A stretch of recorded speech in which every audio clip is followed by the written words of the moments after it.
Dedi Mulyadi merasa dibohongi Sudrajat, sang anak pedagang es gabus luruskan tuduhan. Keluarga pedagang es gabus bernama Sudrajat, 49, akhirnya buka suara terkait polemik yang menyeret nama ayahnya sehingga memicu reaksi keras publik. Sang anak, Andi, meluruskan tuduhan yang menyebut Sudrajat memberikan keterangan tidak jujur saat diwawancarai Gubernur Jawa Barat, Dedi Mulyadi di YouTube-nya. Andi menegaskan, pernyataan ayahnya yang dinilai tidak sesuai fakta bukan karena menipu. Kami mewakili Bapak, kami mohon maaf sebesar-besarnya. Terima kasih kepada seluruh donatur yang sudah menyisihkan rezeki untuk Bapak saya. Semoga Allah membalas kebaikan. Saya hanya bisa berdoa, kata Andi, anak Sudrajat, kepada Kompas.com, Senin, 2 Februari 2026, ia meluruskan bahwa sang ayah saat ini terindikasi mengalami gangguan kejiwaan pasca trauma. Kondisi tersebut muncul setelah Sudrajat sempat dituduh menjual es gabus berbahan spons yang kemudian viral. Mental Sudrajat pun tertekan. Hasil diagnosis sementara itu didasarkan pada tinjauan awal pihak Kecamatan Bojonggede. Ia meluruskan ucapan Sudrajat kepada Dedi Mulyadi soal rumah yang dinilai kebohongan. Sudrajat kala itu menjelaskan bahwa dirinya dan keluarga tinggal mengontrak bukan memiliki rumah pribadi. Andi menjelaskan bahwa Sudrajat dan keluarga saat ini menempati rumah kontrakan sejak Desember 2025 karena rumah pribadi mereka sedang direnovasi melalui program bantuan rumah tidak layak huni, RTLH, pemerintah Kabupaten Bogor.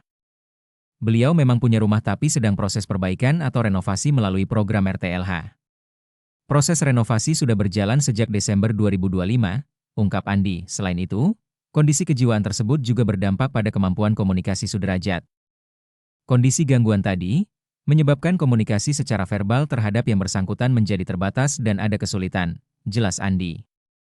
Sebagai anak, kami mewakili Bapak kami sangat mohon maaf apabila kalian semua sangat kecewa. Lanjut dia, pihak Kecamatan Bojonggede, wilayah tempat tinggal Sudrajat pun juga mengatakan hal yang sama.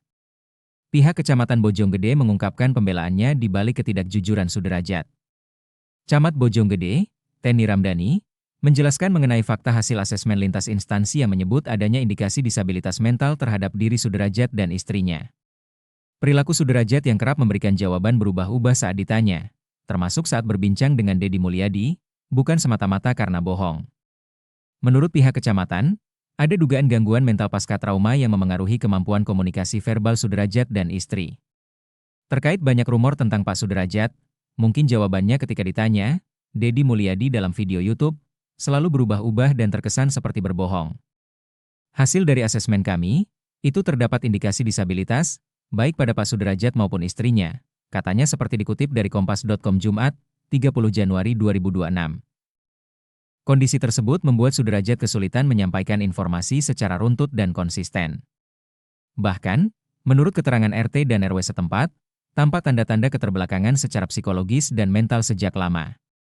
Kemudian kondisi itu diperparah dari tekanan setelah peristiwa yang menimpanya. Apalagi kondisi istrinya bahkan terlihat lebih parah, ungkapnya. Teni melanjutkan keterangan dari Ketua RT dan RW setempat juga menguatkan adanya keterbelakangan secara psikologis dan mental pada Sudrajat. Kondisi tersebut diduga sudah ada sebelumnya, lalu diperparah oleh tekanan trauma setelah kejadian viral. Kami baru bicara indikasi, ya. Tapi yang terlihat jelas itu istrinya, katanya. Bahkan Sudrajat pun ketika diajak komunikasi oleh Ketua RT dan RW di lingkungan sekitarnya terindikasi ada keterbelakangan secara psikologis dan mental. Jadi Pak Sudrajat itu memiliki disabilitas dan memerlukan perhatian khusus memang.